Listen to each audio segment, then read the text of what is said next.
ہاں میں نے یہ کام صرف اور صرف اللہ کے حکم پر اللہ کو راضی کرنے کے لیے کیا، اور سمجھا دیا ہمیں اللہ کو راضی کرنے کے لیے اپنے جذبات کو بھی قربان کرو، یہ بھی یوں ہی ثواب ملے گا جیسے بقرعید میں جانور ذبح کرنے کا ثواب ملتا۔ اپنی سوچوں کی بھی قربانی دو۔ آپ کی سوچ میں یہ بات آتی ہے کہ اگر سودی کاروبار کریں گے بڑا مالدار بن جاؤں گا، اگر جھوٹ والا دھوکے والا کاروبار کروں گا بڑا مالدار بن جاؤں گا۔ حضرت ابراہیم علیہ السلام فرماتے ہیں نہیں نہیں، اپنی سوچوں کو بھی قربان کر دے اللہ کی رضا کے لیے۔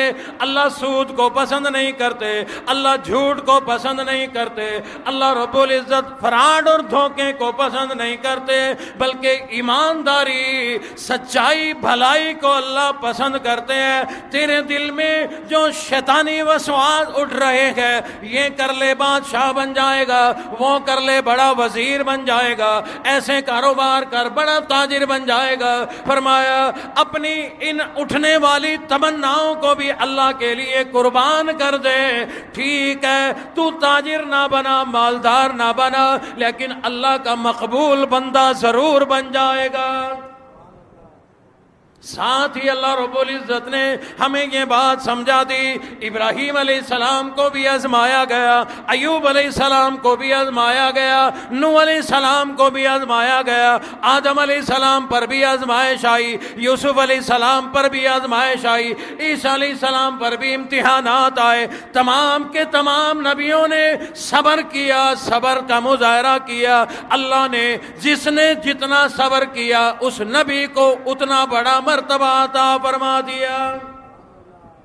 وَإِذِ ابْتَلَىٰ إِبْرَاهِيمَ رَبُّهُ بِكَلِمَاتٍ فَأَتَمَّهُنَّ۔ اللہ فرماتے ہیں میں نے اپنے ابراہیم پر، حضرت ابراہیم علیہ السلام پر ایک دو نہیں بلکہ بے شمار امتحانات بھیجے، بے شمار آزمائشیں ڈالی، بے شمار تکلیفیں ڈالی۔ میرا بندہ ابراہیم تمام کے تمام امتحانوں میں کامیاب ہو گیا۔ اللہ نے فرمایا اے ابراہیم تو کامیاب ہو گیا، اور جب کوئی کامیاب ہو جاتا ہے تو پھر انعام ملا کرتا ہے۔ اللہ نے فرمایا اے ابراہیم تیرے امتحان سارے ٹھیک ہو گئے، تو کامیاب ہو گیا۔ قال انی جاعلک للناس اماما۔ اے ابراہیم تیرا پہلا انعام یہ ہے، تیرے بعد اب جتنی بھی نسل انسانی آئے گی تجھے تمام کے تمام نسل انسانی کا امام بنا دیا۔ اور بے شمار اللہ نے انعامات عطا فرمائے، قربان جائیں۔ ابراہیم علیہ السلام نے جب خود انعام پایا نا، اللہ نے فرمایا انی جاعلک للناس اماما، تجھے امام بنا دیا۔ جھولی پھیلا دی مولا، یہ انعام تو میرے لیے ہے، وَمِن ذُرِّيَّتِي، اور میری نسل کو بھی تو کوئی انعام دو، یہ ملتان والوں کو بھی تو کوئی انعام دو۔ اللہ اکبر۔ میں کہتا ہوں ان کی جو نسل سے محبت ہے، اس محبت کی بدولت اللہ نے ابراہیم علیہ السلام کی بے شمار ادائیں اس امت کو بطور شریعت کے عطا فرمائی۔ یہ جو قربانی ہے انہی کی یادگار ہے، اور بے شمار ایک لمبی فہرست ہے جو ان کی یادگار ہے۔ بہرحال اللہ رب العزت سے دعا ہے ہمیں انبیاء، صحابہ، اہل بیت، اسلاف کی قربانیوں کو سمجھنے کی توفیق عطا فرمائے۔ انہی کی طرح جانور کی بھی، مال کی بھی، اولاد کی، گھر بار کی، نفسانی خواہشات کی، دلوں کے ارادوں کی، سوچوں کی، ہر چیز کی اللہ کی رضا کے لیے اللہ ہمیں قربانی دینے کی توفیق عطا فرمائے۔ وآخر الدعوانا ان الحمدللہ رب العالمین۔ اللہم صلی علی سیدنا و مولانا محمد وبارک وسلم وسلم علیہ۔ اللہم اعنا علی ذکرک و شکرک و حسن عبادتک۔ ربنا آتنا فی الدنیا حسنہ وفی الآخرۃ حسنۃ وقنا عذاب النار وادخلنا الجنۃ مع الابرار یا عزیز یا غفار۔ اللہم اشف مرضانا ومرضى المسلمین، اللہم اشف مرضانا ومرضى المسلمین۔ رب کائنات ہم سب کے صغیرہ کبیرہ گناہوں کو معاف فرما دے۔ مولا ہم بحیثیت مسلمان ہر آزمائش کے لیے تیار ہیں، انشاءاللہ ہم صبر کریں گے، لیکن آپ کے محبوب نبی نے خود ارشاد فرمایا، لوگوں اللہ سے آزمائش نہ مانگو، اللہ سے امتحان نہ مانگو۔ مولا ہم سوال نہیں کرتے، اگر ہم پہ کوئی آزمائش آ جائے تو ہمیں صبر کی توفیق عطا فرمانا، اللہ ہم پر کوئی امتحان آ جائے تو ہمیں جرت اور استقلال عطا فرمانا، صبر کرنے کی توفیق عطا فرمانا۔ پروردگار عالم اس وقت بھی ہم لوگ آزمائشوں میں پھنسے ہوئے ہیں، مہنگائی کا عذاب ہے، پریشانیاں ہی پریشانیاں ہیں، دائیں بائیں اوپر نیچے ہر طرف سے ہر چیز ہمیں پریشان کرتی ہے۔ مولا ہمیں عافیت والی زندگی عطا فرما، راحت اور سکون والی زندگی عطا فرما، سب بیماروں کو شفائے کاملہ عاجلہ مستمرہ نصیب فرما۔ بھائی صدیق صاحب اور ان کی اہلیہ بھی بیمار ہیں، اللہ انہیں شفائے کاملہ عطا فرمائے۔ ایک خاتون ہے نسیم اکرم صاحب ہیں باہر برطانیہ میں، ان کی والدہ محترمہ کچھ دنوں سے پچھلے کئی دنوں سے بیمار بھی ہیں، دعاؤں کے لیے کہا، اللہ انہیں شفائے کاملہ عاجلہ مستمرہ نصیب فرمائے۔ ہمارے مدرسے مسجد کے لیے یہ ٹھنڈا پانی کولر کا بھی انہوں نے انتظام کیا، اللہ رب العزت ان کے اس جو ہے وہ ہدیے کو اپنی بارگاہ میں قبول فرمائے، اور ان کی کچھ گھریلو پریشانیاں ہیں، اللہ اپنے فضل و کرم سے ان کی تمام پریشانیوں کو دور فرمائے، بچوں کو فرما بردار بنا دے، والدین کی بچوں کو قدر کرنے کی توفیق عطا فرما۔ یا اللہ ہم سب کو صحت تندرستی عافیت والی لمبی زندگی عطا فرما، تمام پریشانیاں دور فرما، مشکلوں کو آسان فرما، بیماریوں کو صحت میں تبدیل فرما۔ یا اللہ جو بے نمازی ہیں ان کو نمازی بنا دے، قرآن کی دولت سے مالا مال فرما دے۔ یا اللہ ہمیں ہماری اولادوں کو نیک بنا، یا اللہ دین پڑھنے سمجھنے اور عمل کرنے کی ہمیں توفیق عطا فرما، ہماری تمام دعاؤں کو شرف قبولیت عطا فرما۔ ربنا تقبل منا